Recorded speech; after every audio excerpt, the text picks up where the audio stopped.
Just yesterday morning, around 10:30, close to 11 o'clock, I got a call from my brother in San Francisco.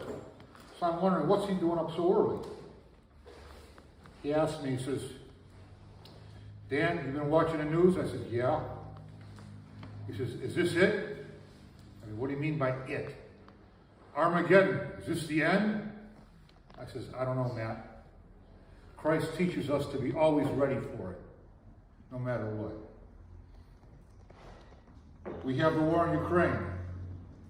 We've got general lawlessness throughout the nation, especially in the urban centers. We have the mass migration of peoples, not just across the Mexican border, but all over the world, which historically portends that something catastrophic historically is going to happen soon in the world. History teaches us that. We have disease. We have general godlessness.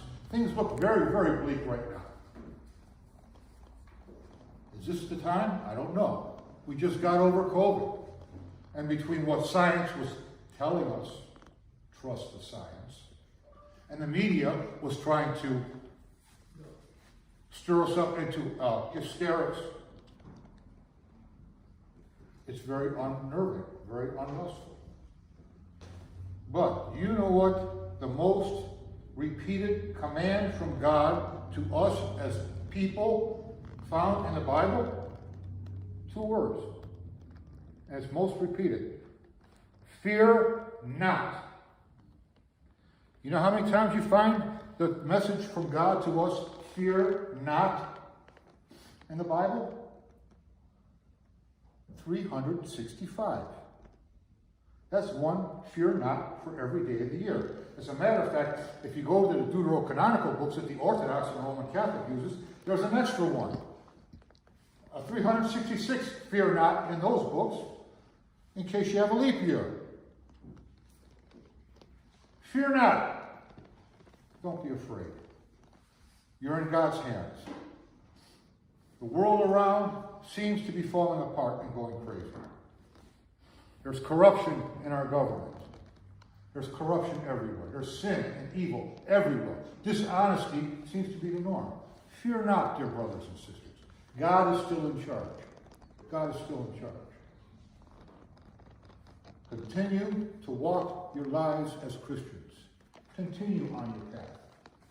Remember Peter when he walked out on the water? As long as he was focusing on Jesus, he could walk on water.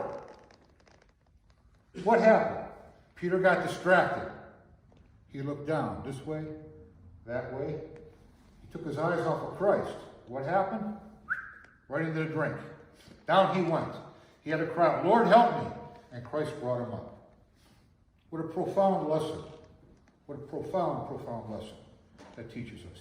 Fear not, dear brothers and sisters. God can tell us every day through a verse in his word to fear not. A different time every day throughout the year. So, obviously, this is nothing new to mankind. It's new to us, to our generation of Christians. But we'll be okay. Fear not. Stay with God. Who were the people who suffered the most during COVID? From the lockdown and the uncertainty and the fear and the anxiety. Those who lacked faith. Those who lacked faith. Those who had faith did the best they can to survive what happened. Those who lacked faith, they didn't fare so well. They didn't fare so well. So dear brothers and sisters, fear not.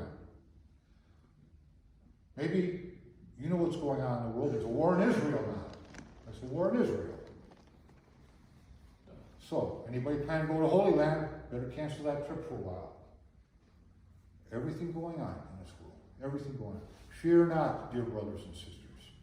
God's still in charge, okay? God better be in charge.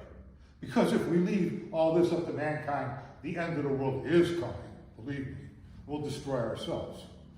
You know, we always talk, the people who are green thinking talk about how we need to save the world.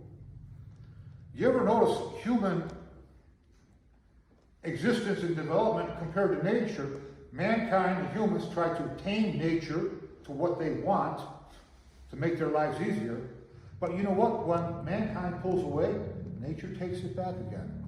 If you ever go up by St. Tikhon's in Pennsylvania, you'll see in the woods there, stone walls in the woods of what used to be hayfields. They were neglected. Mother Nature took it back. If mankind wipes itself out tomorrow in some kind of a conflagration or holocaust, you know what? Just like after a big fire or a volcanic eruption and mass destruction, green will come up out of the dirt. We don't have to worry about saving the world.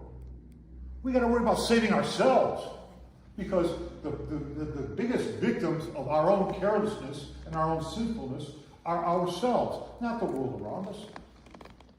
The world is God's creation, and it will take care of itself as God so needs, because God's in charge. So fear not.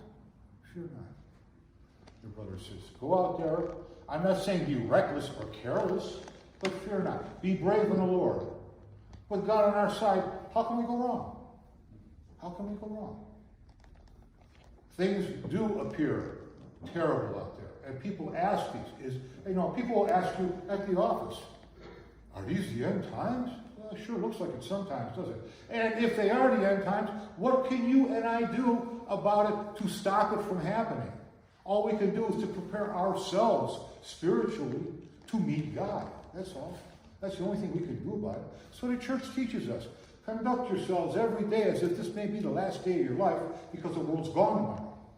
And next day, if you get up, you thank God and go about your day again. That's all there is to it. So fear not, dear brothers and sisters. God is with us. He will protect us. We will get through this. Amen. Glory be to Jesus Christ.